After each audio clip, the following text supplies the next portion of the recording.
नमस्कार. वास्तुकरी तथास्तूमध्ये आपल्या सर्वांचं पुन्हा एकदा मनापासून स्वागत.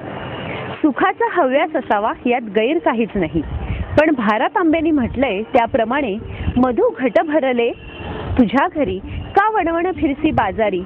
सुखाच्या शोधासाठी वणवण फिरण्याची काय गरज आहे. आपल्या राहत्या घरात वास्तुशास्त्रीय दृष्ट्या छोटे मोठे बदल घडवून आणले तर आपल्याही घरी सुख आणि समृद्धी भरभरून येईल यात शंकाच नाही. आणि म्हणूनच आपण मार्गदर्शन घेणार आहोत प्रसिद्ध वास्तुशास्त्र तज्ज्ञ श्री मंदार घेसास यांचं. मंगळवार पेठ विठ्ठल मंदिर या परिसरातील नागेश हंकारे यांच्या परिवाराशी. चला तर मग आज नागेश हंकारे यांचा परिवार आहे. नमस्कार.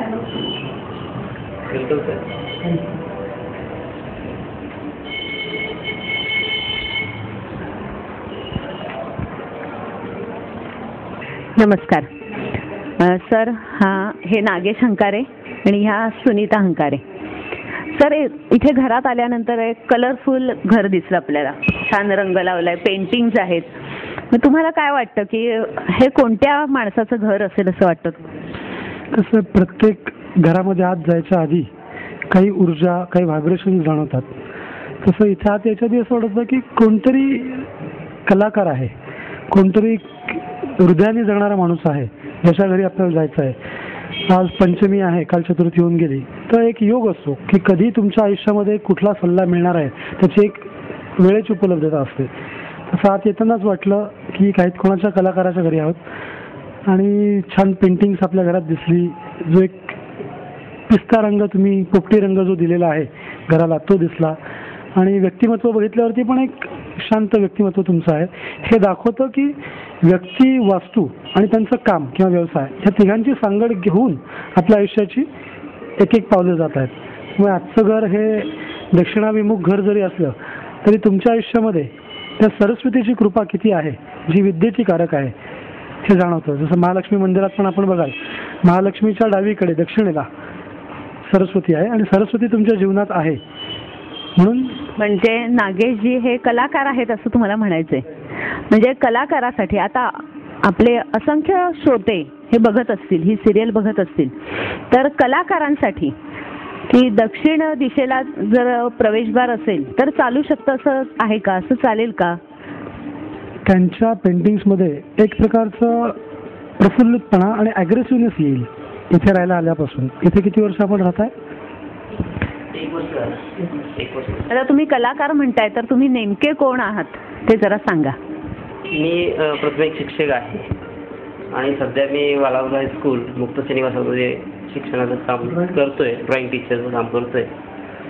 आणि हा एक याच्यातून मी डिप्लोमा पूर्ण केलेला असल्यामुळं एक छंद, एक आवड आणि काहीतरी समाजाचं देणं लागतोय या उद्देशानं काही समाजातले विषय मी रचनाचित्राच्या माध्यमातून किंवा असे निसर्गचित्राच्या माध्यमातून मांडण्याचा प्रयत्न करतो.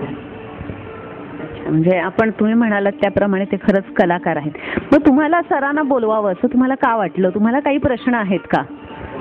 तसे प्रश्न आहेतच, कारण प्रत्येक क्षणाला काहीतरी प्रश्न उपलब्ध असतोच प्रत्येक माणसाच्या जीवनामध्ये.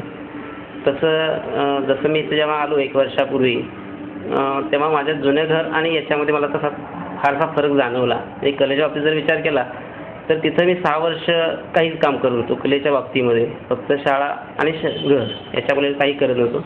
पण इथं आल्यानंतर मात्र मला तो एक प्रोत्साहन मिळाल्यासारखं झालं आणि त्यानुसार मी बरीचशी कामं आता सध्या सुरू केलेली आहेत.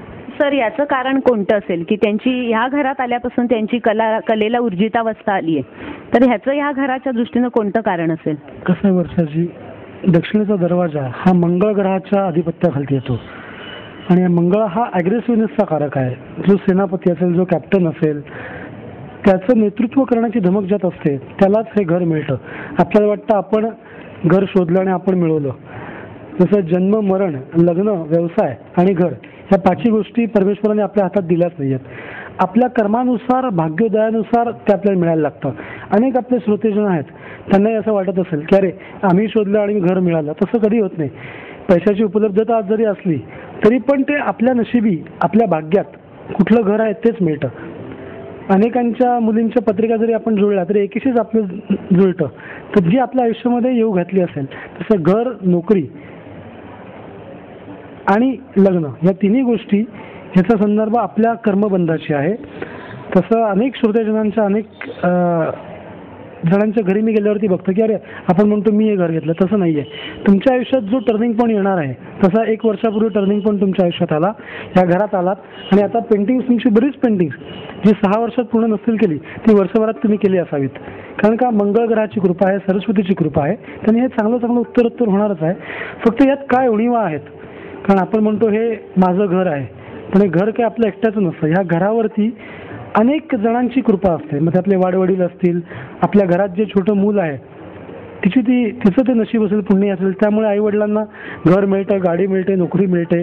आपल्याला वाटतं माझा कर्माचा भाग आहे, पण आपण करते नसून अकर्ते होऊन जर काम केलं तर ते अजून यशस्वी होऊ शकतो. म्हणजे जन्मलेल्या बाळाच्या सुद्धा पायगुणामुळं पुढे गोष्टी घडत असतात. ओके सर, आपण यांचं घर बघूया. नागेशजी, आम्ही तुमचं घर बघतो. सर, यांचं स्वयंपाकघर. या सुनीताजी.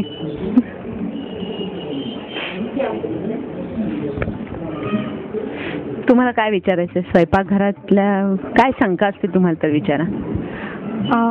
हे फ्रीज व्यवस्थित योग्य दिशेला लावलंय का आम्ही, आणि वॉशिंग मशीन वगैरे व्यवस्थित ठेवलंय की नाही? तुम्हाला स्वयंपाकघराबद्दल काही दोष वाटतोय का, तेवढं सांगा मला. स्वयंपाकघर आपलं घराच्या पूर्व भागामध्ये आहे आणि अनेकांच्या घरामध्ये स्वयंपाकघरं वेगवेगळ्या पद्धतीने असतात. कोणाचं जेवण करताना त्या स्त्रीचा चेहरा कधी पूर्वेला असेल, कोणाचा पश्चिमेला असेल, कोणाचा दक्षिणेला असेल, कोणाचा उत्तरेला असेल. तसं आपला पूर्वेला होतोय. या ठिकाणी खिडकी आहे. तर अन्न तयार करताना तुमचा सकस आहार निर्माण होईल याची तुम्ही नेहमी काळजी घ्याल. घरामधल्यांना वेळेवरती जेवण मिळावं याची तुम्हाला जास्ती काळजी असेल. ही प्रत्येक गृहिणीला असते, पण तुम्हाला जास्तीच आधीच 15 मिनिटं आधीच तयार आहे का असं वाटेल. हा जो करारीपणा, एक शुद्ध भाव, पूर्वेला चेहरा, सूर्याकडे चेहरा करून आपण जेवण केल्यामुळे ती ऊर्जा जेवणामध्ये आणि जेवण करणाऱ्यामध्ये येत असते. तो हा चांगला घराचा एक प्लस पॉईंट आहे, चांगली गोष्ट आहे. आणि अनेकांच्या घरामध्ये वेगवेगळ्या रचना असतात. त्या रचनेचा, त्या स्वयंपाकाचा आणि त्या गृहिणी कुठल्या दिशेकडे तोंड करून उभी आहे त्याचा परिणाम होत असतो. याचे प्रत्येकाने विचार ठेवला पाहिजे. वास्तुपुरुष आम्ही ह्या कोपऱ्यात पुरलेला आहे आणि आमचे देवपूजेचं तोंड पूर्वेकडे आहे, बरोबर आहे का ते? शक्यतो पूर्वीपासून आग्नेय दिशेला वास्तुपुरुष असावा अशी संकल्पना आहे. असं सांगितलं जातं की उत्तर भागातून मानवजात म्हणजे तिथे जास्ती थंडावा झाला म्हणून उतरत उतरत खालती दक्षिणेकडे आले आणि भारत हा त्या जो पृथ्वीचा गोल आहे त्यातल्या पूर्व दक्षिण या भागामध्ये आहे. आणि आग्नेय दिशेला वास्तुपुरुष जमिनीमध्ये असावा. त्यामुळे जरी काळामध्ये काही अदलबदल झाले आणि घरं जरी काही विसर्जित झाली तरी पण पुन्हा आग्नेय दिशा कुठली की ते वास्तुपुरुष जर प्रतिमा काढली तर शोधता यावी असा ग्रंथांमध्ये उल्लेख आहे. तसं घराच्या आग्नेय दिशेला असलं पाहिजे. पण हल्ली त्या ग्रंथांचं अध्ययन करून आग्नेयला असावं तर ते किचनच्या हल्ली केलं जातं. तर किचनच्या आग्नेयला न करता घराच्या आग्नेयला करायचं हे लक्षात ठेवा. आपल्या श्रोतेजनांनी मी तर सांगू इच्छितो की घराचं आग्नेय तिथे वास्तुपुरुषाची प्रतिमा असावी. त्या पुरुषाचं डोकं ईशान्येला आणि पाय नैऋत्येला असावे आणि हा पालथा ठेवायचा आहे.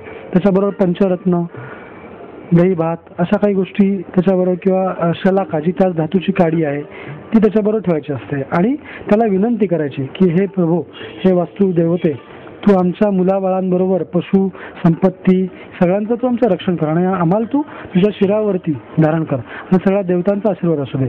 मी जसं वहिनींनी विचारलं, अनुषंगाने सांगितलं की आग्नेयला तुम्ही केलंय पण स्वयंपाकघराच्या, पण योग्य आहे की घराच्या आग्नेयला. आता मात्र वेळ झाली एका छोट्याशा ब्रेकची. ब्रेक नंतर लवकरच आम्ही परत येऊ. पाहत रहा वास्तू करी तथास्तु.